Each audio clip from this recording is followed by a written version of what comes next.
Dhanush, Israel ആക്രമണം കടുപ്പിച്ചിരിക്കുകയാണ്. അതായത് Lebanon തലസ്ഥാനമായ ബെയ്റൂട്ടിൽ വ്യാപകമായ തോതിൽ അവർ വ്യോമാക്രമണം നടത്തുന്നു. അതുപോലെ അവരുടെ ഹിസ്ബുള്ളയുടെ കമാൻഡർ ഇബ്രാഹിം ഖുവൈസി കൊല്ലപ്പെട്ടതായി റിപ്പോർട്ട് വരുന്നു. അപ്പോൾ ഇസ്രായേൽ ശരിക്കും പറഞ്ഞാൽ യുദ്ധത്തിലേക്ക് ഇറങ്ങി തിരിച്ചിരിക്കുകയാണ്. അല്ല, ഇസ്രായേൽ ഇത് സമ്പൂർണ്ണ യുദ്ധമായി എന്ന് ഇസ്രായേൽ തന്നെ പറഞ്ഞിട്ടുണ്ട്. IDF പറഞ്ഞിട്ടുണ്ട് ഇത് സമ്പൂർണ്ണ യുദ്ധമാണ്, ഇത് ആക്രമണമല്ല, യുദ്ധമാണ്. അതെ, ഡെയിലി ഇസ്രായേൽ ആക്രമണം കടുപ്പിക്കുകയാണ്. നമ്മളെല്ലാവരും വാർത്ത കൊടുക്കുന്നത് എങ്ങനെയാണ്? ഇസ്രായേൽ കടുപ്പിച്ചുകൊണ്ടിരിക്കുന്നു, കടുപ്പിക്കാൻ പോകുന്നു എന്നൊക്കെ പറഞ്ഞു. പക്ഷെ അല്ല, ഇസ്രായേൽ 50% ഹിസ്ബുള്ള ഭീകരരെ തകർത്തു എന്നാണ് ഇസ്രായേൽ അവകാശപ്പെടുന്നത്. അത് ചെറിയ രീതിയിലുള്ള യുദ്ധമല്ല നടക്കുന്നത്, അവിടെയുള്ള ജനങ്ങൾ നരകിക്കുകയാണ്. അല്ല, ജനങ്ങളോട് പറഞ്ഞിട്ടുണ്ടല്ലോ നിങ്ങൾ മാറി താമസിക്കണം. അല്ല, അവരെങ്ങോട്ട് പോകും? കൂട്ടപ്പലായനം നടത്തുകയാണല്ലോ അവരിപ്പോ. പല റിപ്പോർട്ടുകൾ പുറത്തു വന്നു, കൂട്ടപ്പലായനം നടത്തുക എന്നാണ് പറയുന്നത്. ഇന്നലെ വന്ന റിപ്പോർട്ടുകൾ അനുസരിച്ച് 80,000 ആൾക്കാരാണ് അവിടെ നിന്ന് ഒഴിഞ്ഞു പോകാനായിട്ട് ഇസ്രായേൽ ഓർഡർ ഇട്ടിരിക്കുന്നത്. പക്ഷെ അവരെങ്ങനെ കൂട്ടപ്പലായനം നടത്തി അവരെങ്ങോട്ട് പോകും? ഇസ്രായേൽ ഓർഡർ കൊടുത്തിരിക്കുന്നത് ഓട്ടോമാറ്റഡ് കോൾ റെക്കോർഡ്സിലൂടെയാണ്. അതായത് അവരുടെ ഫോണുകളിലേക്ക് മെസ്സേജുകൾ ചെല്ലും, ഇസ്രായേലിന്റെ മെസ്സേജുകൾ ചെന്ന് അവരോട് പോകാനായിട്ട് പറയും. ഇത് കേട്ട് ഭയന്ന് ജനങ്ങളെല്ലാം പോവുകയാണ്. പക്ഷെ ഇസ്രായേൽ പറയുന്നത് ഈ ജനങ്ങൾക്കിടയിലാണ് ഹിസ്ബുള്ള സ്ലീപ്പർ സെല്ലുകൾ. ജനങ്ങൾ ഇപ്പൊ പേജർ പൊട്ടിത്തെറിച്ച മരിച്ചതിൽ ഭൂരിഭാഗവും ആരായിരുന്നു? ഹിസ്ബുള്ളയുടെ സ്ലീപ്പർ സെല്ലുകളായിരുന്നു. ആ സ്ലീപ്പർ സെല്ലുകൾ അവിടെ പൊട്ടിത്തെറിച്ച് മരിച്ചത് കൊണ്ട് തന്നെ ഇവർക്കിടയിൽ ഇപ്പൊ നമ്മൾ ഈ കശ്മീരിലൊക്കെ ലോക്കൽസ് ഭീകരവാദികൾക്ക് സഹായം ചെയ്യുന്നില്ല. ഇന്നലെ ഞാനൊരു വീഡിയോ ഉണ്ട്, കശ്മീരിൽ ഇലക്ഷൻ നടക്കുകയാണ്. അപ്പൊ അവിടെ ഒരു പത്രപ്രവർത്തകയോട് ഒരാൾ പറയുന്നത്, കശ്മീരിലുള്ള ഒരു ലോക്കൽ ആയിട്ടുള്ള ഒരു സിവിലിയൻ പറയുന്നത് 370 ഞങ്ങൾ തിരിച്ചു കൊണ്ടുവരും, നരേന്ദ്രമോദിയെ താഴെ ഇറക്കും. വളരെ വിഗറസ് ആയിട്ട് അയാൾ പറയുകയാണ്, ഭയങ്കര ഫെറോഷ്യസ് ആയിട്ട് പറയുകയാണ് അയാൾ. ഞങ്ങൾക്ക് ഇതൊന്നും പറ്റത്തില്ല, ഞങ്ങളുടെ രാജ്യമാണ് എന്നൊക്കെ പറയുകയാണ്. അത് നമ്മുടെ രാജ്യത്തിനകത്താണ് ആലോചിച്ച് നോക്കണം. അപ്പൊ ഇങ്ങനെയുള്ള ആൾക്കാർ നമുക്കിടയിൽ താമസിക്കുമ്പോൾ സ്വാഭാവികമായിട്ടും ഇസ്രായേൽ കയറി അടിക്കുന്നതിൽ യാതൊരുവിധ കുഴപ്പമില്ല എന്നാണ് പല ആൾക്കാരും പറയുന്നത്. ഇതിൽ ആകപ്പാടെ ഖേദം നടത്തുന്നത് മീഡിയ വണ്ണും അൽ ജസീറയും മാത്രമേ ഉള്ളൂ. അവർക്കാണ് ഏറ്റവും വലിയ ദുഃഖം എന്ന് പറയുന്നത്. ഹിസ്ബുള്ളയുടെ 50% സൈനിക ശേഷി ഇസ്രായേൽ തകർത്തു കഴിഞ്ഞു. പക്ഷെ ഹിസ്ബുള്ള പറയുന്നത് ഇല്ല, ഞങ്ങൾക്ക് ഇനിയും സൈനിക ശക്തിയുണ്ട്, ഞങ്ങളുടെ സൈനിക ശക്തി ഒന്നും തകർത്തിട്ടില്ല. ഇത് വളരെ കോമഡിയാണ് ഇസ്രായേൽ പറയുന്ന കാര്യം എന്ന് പറയുന്നത്. പക്ഷെ ഇസ്രായേലിനെ നമുക്കറിയാമല്ലോ, ഹമാസിന്റെ ഗതി നമ്മൾ കണ്ടല്ലോ. ഹമാസ് ഇപ്പൊ തല പൊക്കുന്നില്ല, ഹമാസിന്റെ നടു ഒടിഞ്ഞു. ഹമാസിന്റെ നേതാവായിട്ടുള്ള യഹിയ സിൻഹാറിനെ അടക്കം വധിച്ചു കഴിഞ്ഞ ശേഷം ഹമാസ് പിന്നെ ഇല്ല. ഹമാസിന്റെ ഒരു നേതാവ് ഉണ്ടായി പറഞ്ഞത് ഇതൊക്കെ നമ്മൾ സംസാരിച്ച കാര്യമാണ്. ഇപ്പൊ വരുന്ന റിപ്പോർട്ടുകൾ അനുസരിച്ച് ഇസ്രായേലിലെ ദേവാലയങ്ങൾക്ക് മേൽ ആക്രമണം നടത്താനാണ് ഹിസ്ബുള്ള ശ്രമിച്ചുകൊണ്ടിരിക്കുന്നത്. ദേവാലയങ്ങൾക്ക് ഇസ്രായേലിലെ ക്രിസ്ത്യാനികൾ പരിപാവനമായിട്ട് കാണുന്ന നസറേത്തിന് മുകളിൽ അവർ റോക്കറ്റ് അയച്ചു. പക്ഷെ അതൊന്നും ലക്ഷ്യം കാണുന്നില്ല എന്നുള്ളതാണ്. ഹിസ്ബുള്ള അയക്കുന്ന ഒന്നും ലക്ഷ്യം കാണുന്നില്ല. പക്ഷെ ഹിസ്ബുള്ള ഇപ്പൊ പറയുന്നത് ഞങ്ങൾ അവിടുത്തെ സൈനിക കേന്ദ്രങ്ങൾ തകർത്തു. ഇപ്പൊ വടക്കൻ മെഡിറ്ററേനിയൻ തീരത്തെ ഇസ്രായേൽ നേവൽ കമാൻഡോ യൂണിറ്റിന്റെ ആസ്ഥാനമായ അക്ലിക് നാവിക താവളം ഞങ്ങൾ ആക്രമിച്ചതായിട്ട് ഹിസ്ബുള്ള വ്യക്തമാക്കി. പക്ഷെ ഈ ആക്രമിച്ചതായിട്ട് അവർ വ്യക്തമാക്കുന്നുള്ളൂ, അത് തകർത്തതായിട്ട് വ്യക്തമാക്കുന്നില്ല. അത് തകരില്ല. അത് ഇസ്രായേലിന്റെ സൈനിക ശേഷി കേരളത്തിന്റെ പകുതിയേ ഉള്ളൂ ഇസ്രായേൽ, അറിയാമോ? അത്ര മാത്രമേ ഉള്ളൂ ആ രാജ്യം. ആ രാജ്യത്തിന് നേരെ തുരിതുര ആക്രമണം. ഇപ്പൊ ഇന്നലെ മാത്രം ഇവർ അയച്ചത് 100 റോക്കറ്റാണ്. 100 റോക്കറ്റാണ് ഹിസ്ബുള്ള അങ്ങോട്ടേക്ക് അയച്ചത്. പക്ഷെ ഇസ്രായേലിന്റെ ആക്രമണം നോക്കൂ, ഇസ്രായേൽ 650 ഇടങ്ങളിലാണ് ലെബനനിൽ ആക്രമണം നടത്തിയിരിക്കുന്നത്. ഈ 650 ഇടങ്ങളിൽ ഇസ്രായേൽ ലെബനനിൽ ആക്രമണം നടത്തി എന്ന് പറയുമ്പോൾ ജനങ്ങളെല്ലാവരും പലായനം ചെയ്യുകയാണ്. പക്ഷെ ഈ കൂട്ടപലായനം ചെയ്യുന്ന ആൾക്കാർ എങ്ങോട്ട് പോകും? ഇവർക്ക് വേറെ വഴിയില്ല പോകാൻ. പക്ഷെ ഹിസ്ബുള്ള പറയുന്നുണ്ട് ഇവരെ ഞങ്ങൾ പുനരധിവസിപ്പിക്കും എന്ന് പറയുന്നുണ്ട്. എങ്ങോട്ട് പുനരധിവസിപ്പിക്കും? യുദ്ധം തീരില്ല. യുദ്ധം തീരണമെങ്കിൽ ഇസ്രായേൽ ഹിസ്ബുള്ളയെ മുഴുവനായിട്ട് തീർക്കണം. പോരാത്തത് ഞാനൊരു കാര്യം പറയാം, ഈ ലെബനനിൽ നിന്ന് ഇങ്ങോട്ടേക്ക് ഇസ്രായേലിലേക്ക് അവരുടെ ഭൂമി വിട്ട് കുടിയേറി വന്ന ജൂതന്മാരുണ്ട്, 60,000 പേരുണ്ട്. ഈ 60,000 പേരുടെ ഭൂമി ഇസ്രായേൽ തിരിച്ചു പിടിക്കുമെന്നാണ് ഇപ്പൊ എല്ലാവരും നോക്കി കാണുന്നത്. അപ്പൊ അത് രണ്ടാമത്തെ ഒരു അപ്ഡേറ്റ്. ഇനി മൂന്നാമത് പറയുന്നത് അമേരിക്കയും ചൈനയും റഷ്യയും യുദ്ധം ഒന്നിനും ഒരു പരിഹാരമല്ല എന്ന് പറഞ്ഞിട്ടുണ്ട്. ആരാ പറഞ്ഞത്? റഷ്യയാണ് പറഞ്ഞിരിക്കുന്നത്. അയ്യോ, റഷ്യ യുദ്ധം ചെയ്തുകൊണ്ടിരിക്കുന്നു എന്ന് മാത്രമല്ല, ഇപ്പോ റഷ്യയുടെ യുദ്ധവുമായിട്ട് ബന്ധപ്പെട്ട് ഒരു പ്രധാനപ്പെട്ട ഒരു അപ്ഡേറ്റ് വന്നിട്ടുണ്ട്. അതായത് റഷ്യയുടെ വമ്പൻ ആക്രമണം യുക്രൈനിൽ നടത്തി കഴിഞ്ഞു.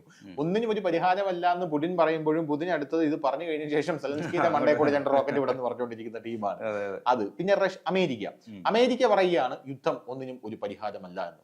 അപ്പൊ യുദ്ധം ഒന്നിനും ഒരു പരിഹാരമല്ല എന്ന് അമേരിക്ക പറയുമ്പം അമേരിക്കയാണ് ഏറ്റവും കൂടുതൽ സപ്പോർട്ട് ഇസ്രായേലിന് കൊടുക്കുന്നത്.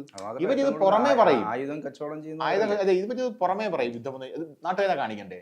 പക്ഷെ അമേരിക്ക ആയുധ കച്ചവടം നടത്തണം. പോരാത്തതിന് അമേരിക്ക കഴിഞ്ഞ ദിവസം USS ട്രോമാൻ എന്ന് പറയുന്ന വലിയൊരു വിമാനവാഹിനി കപ്പല് അവരുടെ കടൽ തീരത്ത് കൊണ്ടിട്ടു. വലിയ വിമാനവാഹന കപ്പൽ കൊണ്ടിട്ടു. പിന്നെ പോരാത്തതിന് 2 ഡിസ്ട്രോയിഡുകൾ കൊണ്ടിട്ടു. ഒമാൻ കടലിടുക്കിൽ ഇവരുടെ കപ്പൽ തമ്പടിക്കുന്നുണ്ട്. എബ്രഹാം ലിങ്കൺ എന്ന് പറയുന്ന വേറൊരു വലിയ കപ്പൽ എന്ന് പറഞ്ഞാൽ എബ്രഹാം ലിങ്കൺ എന്ന് പറഞ്ഞാൽ ചേട്ടൻ വിചാരിക്കും എന്താണ് നമ്മുടെ ചെറിയതായി, പക്ഷെ അല്ല, ഇതൊരു ദ്വീപിന്റെ അത്രയുണ്ട് ആ കപ്പൽ. ആ ദ്വീപിന്റെ അത്രയുള്ള ഒരു കപ്പലാണ്. ആ കപ്പൽ അവിടെ കൊണ്ടിട്ടിട്ടുണ്ട്. അപ്പോൾ ഇതിന്റെയൊക്കെ പ്രധാനപ്പെട്ട ഒരു ലക്ഷ്യം എന്ന് പറഞ്ഞു കഴിഞ്ഞാൽ ഇസ്രായേലിനെ കരയുദ്ധത്തിലേക്ക് കൊണ്ടുവരാനാണ് അമേരിക്ക ഇത് പ്രധാനമായിട്ടും ചെയ്യുന്നത് നമ്മൾ ആലോചിക്കണം. ഈ കരയുദ്ധത്തിലേക്ക് കൊണ്ടുവരുമ്പോൾ അറിയാലോ, ഇപ്പം വ്യോമ ആക്രമണമാണ് ഇപ്പം നടന്നുകൊണ്ടിരിക്കുന്നത്. ഈ വ്യോമാക്രമണത്തിന്റെ ഏറ്റവും വലിയ പ്രത്യേകത എന്ന് പറഞ്ഞാൽ ഒരുപാട് സിവിലിയൻസും കൊല്ലപ്പെടും. ഒരുപാട് സിവിലിയൻസ് കൊല്ലപ്പെടുമ്പോൾ വലിയ രീതിയിലുള്ള നാശനഷ്ടങ്ങൾ അവിടെ ഉണ്ടാവും. എന്തുകൊണ്ടാണ് ഇറാൻ ഇസ്രായേലുമായിട്ട് ഫൈറ്റ് ചെയ്യുന്നില്ല എന്ന് പറഞ്ഞതെന്ന് അറിയാമോ? ഇറാന് വ്യോമസേന ഭയങ്കര പോറാണ് ഇറാന്റെ.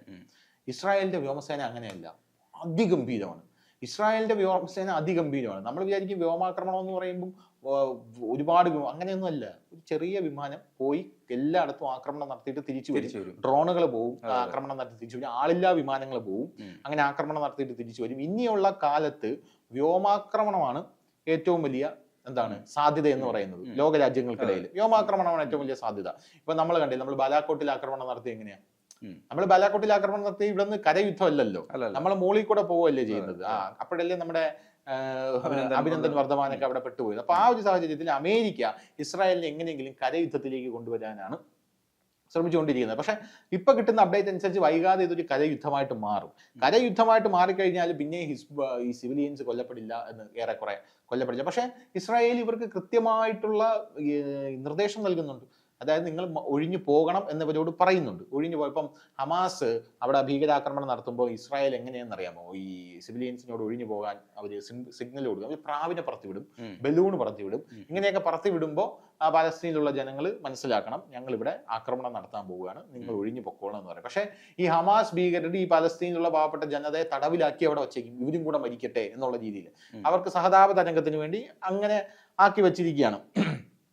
ഇപ്പോ ഹിസ്ബുള്ള എന്ന് പറയുന്ന സംഘടന 11 മാസമായിട്ട് ഇസ്രായേലിനെ ആക്രമിച്ചുകൊണ്ടിരിക്കുകയാണ്. എന്നിട്ട് ഇപ്പോഴാണ് ഇസ്രായേൽ തിരിച്ചാക്രമിച്ചത്. ഒന്ന് ആലോചിച്ച് നോക്കണം, 11 മാസം ഇങ്ങോട്ട് ആക്രമിച്ചുകൊണ്ടിരിക്കുകയല്ലേ 11 മാസം. അല്ല, കഴിഞ്ഞ ഒക്ടോബറിൽ ഹമാസ് 1500 റോക്കറ്റ് അങ്ങോട്ടേക്ക് അയച്ച് ഇസ്രായേലിൽ 250 പേരെ, അല്ല 1100 പേരെ, അതിൽ കൂടുതൽ ആൾക്കാരെ വധിച്ചപ്പോ രണ്ടാമത് അറ്റാക്ക് നടത്തിയത് യുവമാരാണ്, ഹിസ്ബുള്ളയാണ്. അതിന്റെ തലവനാണ് ഈ അലി കരാഖി എന്നൊക്കെ പറയുന്നവൻ. അവനെയാണ് കഴിഞ്ഞ ദിവസം തട്ടിയത്. അപ്പൊ ഇന്ന് തട്ടിയിരിക്കുന്നത് മുതിർന്ന കമാൻഡർ ആയിട്ടുള്ള ഇബ്രാഹിം ഒവൈസി. നമ്മളിവിടെ ഇബ്രാഹിം ഒവൈസി എന്ന് പറയുന്നവരെയാണ് ഇന്ന് തട്ടിയിരിക്കുന്നത്.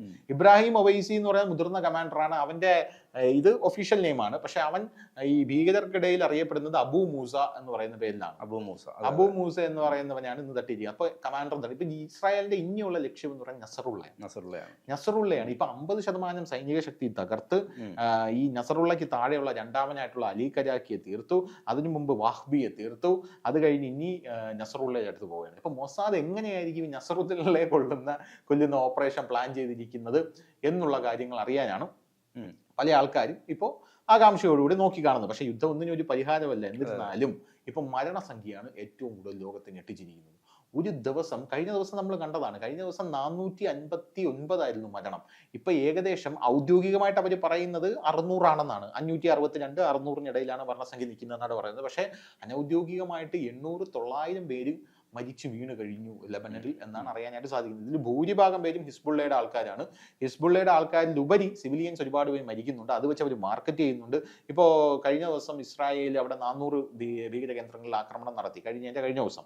അപ്പോൾ ഇവർ പറഞ്ഞത് ഞങ്ങളുടെ 37 പേരാണ് അതിൽ മരിച്ചത്. അതിൽ സ്ത്രീകളും കുട്ടികളും ഉൾപ്പെട്ടിട്ടുണ്ടായിരുന്നു എന്നാണ് ഹിസ്ബുള്ള പറഞ്ഞത്. അത് വെച്ച് അവർ ലോകരാജ്യങ്ങൾക്കിടയിൽ സിമ്പതി പിടിച്ചു പറ്റാൻ ശ്രമിക്കുകയാണ്. പക്ഷെ GCC രാജ്യങ്ങളൊന്നും അനങ്ങുന്നില്ല. GCC രാജ്യങ്ങൾ അനങ്ങുന്നില്ല. ഈ ഹമാസിന് കിട്ടുന്ന ഒരു പിന്തുണ ഹിസ്ബുള്ളയ്ക്ക് ഇല്ല. ഹമാസിന് കിട്ടുന്ന പിന്തുണ എന്താണ് ഹിസ്ബുള്ളയ്ക്ക് ഇല്ലാത്തത് എന്നുള്ളൊരു വലിയൊരു ചോദ്യം ഉണ്ടല്ലോ. കാരണം ലെബനനെ ലോകരാജ്യങ്ങൾക്ക് GCC കൺട്രീസിന് വലിയ താല്പര്യമില്ല. ഹമാസിനെയാണ് താല്പര്യം. കാരണം പലസ്തീന്റെ ഭൂമി അത് അങ്ങനെ ചരിത്രപരമായിട്ടുള്ള ഒരു വിഷയമാണ്. ആ ചരിത്രപരമായിട്ടുള്ള ഒരു കാര്യം ഇവിടെ വർക്കൗട്ട് ആവുന്നില്ല. അതുകൊണ്ട് ഹിസ്ബുള്ളയ്ക്ക് അടി വാങ്ങുക എന്നുള്ളതല്ലാതെ വേറെ ഒരു മാർഗവുമില്ല. ഇസ്രായേൽ മുഴുവൻ തീർത്തിട്ട് മാത്രമേ പുറത്തിറങ്ങൂ. അമേരിക്ക അങ്ങോട്ടേക്ക് സൈനികരെ വിട്ടിട്ടുണ്ട്. പക്ഷെ എത്ര സൈനികരെയാണ് അമേരിക്ക അവിടെ ഡിപ്ലോയ് ചെയ്തിരിക്കുന്നതെന്ന് പെന്റഗൺ പറയാനായിട്ട് തയ്യാറായിട്ടില്ല. എല്ലാം റദ്ദാക്കി. എല്ലാം റദ്ദാക്കി. ഫ്രാൻസ്, ജർമ്മനി പിന്നെ പോകാൻ രാജ്യങ്ങൾ. പറ്റത്തില്ലല്ലോ, ആര് പോവാനേ അങ്ങോട്ടേക്ക്. അതെ. അങ്ങനെ അപ്പൊ നമ്മുടെ കുറച്ച് പൗരന്മാരും അവിടെ ഉണ്ടെന്ന് തോന്നുന്നല്ലേ, 29 പേര്. വളരെ കുറച്ച് ഉണ്ടോന്ന് എനിക്ക് സംശയമാണ്. പക്ഷെ എനിക്ക് അതിൽ എനിക്കൊരു ഉറപ്പില്ല നമ്മളെ പൗരന്മാർ അവിടെ ഉണ്ടോന്ന്. ഉണ്ടെങ്കിൽ എപ്പോഴേ നമ്മളെ സർക്കാർ അവിടെ കൊണ്ടുപോയി തിരിച്ചു കൊണ്ടുവന്നു. ഇവിടെ യമനിൽ വരെ പോയിട്ട് നഴ്സുമാരെ തിരിച്ചു കൊണ്ടുവന്ന സർക്കാർ ഉണ്ടെങ്കിൽ തിരിച്ചു കൊണ്ടുവന്നേ. നമ്മുടെ പൗരന്മാർ ഇവിടെ ഹിസ്ബുള്ളയിലാണ് നമുക്ക് അറിഞ്ഞൂടാ. കാരണം UN-ന്റെ ഒക്കെ റിപ്പോർട്ട് പ്രകാരം കേരളത്തിൽ നിന്നാണ് ഏറ്റവും കൂടുതൽ ISIS-ലേക്ക് റിക്രൂട്ട്മെന്റ് നടക്കുന്നതെന്നൊക്കെയാണ് പറയുന്നത്. അതുകൊണ്ട് ഹിസ്ബുള്ളയാണെന്ന് നമുക്ക് അറിഞ്ഞൂടാ. അപ്പൊ അങ്ങനെ ഒരു സാഹചര്യത്തിൽ ഇപ്പോ വലിയ രീതിയിലുള്ള ആക്രമണം ഇവിടെ നടന്നുകൊണ്ടിരിക്കുകയാണ് ഹിസ്ബുള്ളയ്ക്ക് നേരെ. ഹിസ്ബുള്ളയുടെ അന്ത്യം കണ്ടിട്ട് മാത്രമേ ഇസ്രായേൽ പിന്മാറും. അത് ആര് പറഞ്ഞാലും ഇസ്രായേൽ കേൾക്കാനും പോകുന്നില്ല. ചൈനയും അമേരിക്കയും റഷ്യയും സംയുക്തമായിട്ട് പറഞ്ഞിട്ടുണ്ട് നിങ്ങൾ യുദ്ധം ഒരു പരിഹാരമല്ല. പക്ഷെ ഇത് 3 ഇരട്ടത്താപ്പാണ് കേട്ടോ. പരസ്യമായിട്ട് പറയേണ്ടതിന് വേണ്ടി മാത്രം അതിനുവേണ്ടി മാത്രം പറയുന്നതാണ്. വരുന്ന ദിവസങ്ങളിൽ ഇവരും കൂടെ സപ്പോർട്ട് ചെയ്ത് യുദ്ധം കൂടുതൽ ശക്തി ആർജിച്ചാലേ ഉള്ളൂ.